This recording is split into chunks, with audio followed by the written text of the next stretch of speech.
Hi, welcome again. This is Ron Vender for live coverage of the World Congress of Dermatology 2023 in Singapore.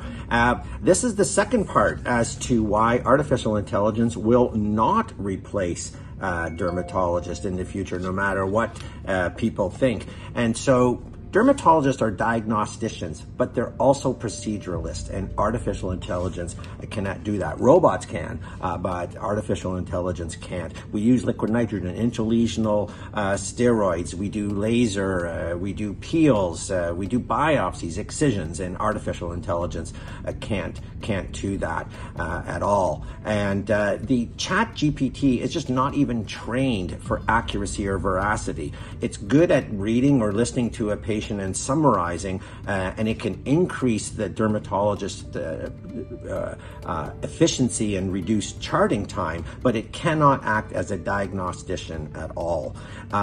It doesn't outperform all dermatologists. It outperforms very highly specialized dermatologists in that specific field of whatever it's trying to do, but it just does not outperform all dermatologists. It's also not generalizable to all populations with respect to race and ethnicity. It's just not all that. In randomized trials with artificial intelligence, it does not exceed the attending dermatologist for skin cancer detection. It just does not.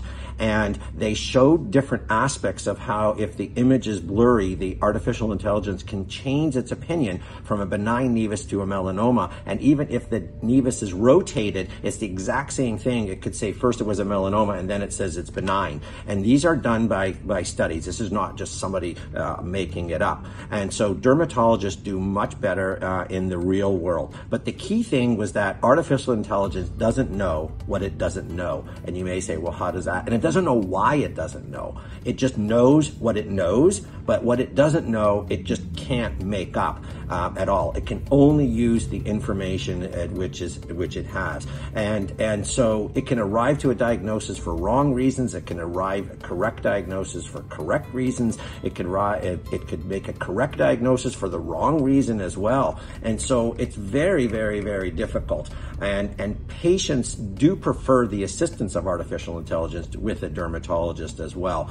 So in conclusion, that artificial intelligence will become a digital tool to augment a dermatologist's clinical diagnostic ability, but it will not replace a dermatologist in the future. So our jobs are safe. Take care.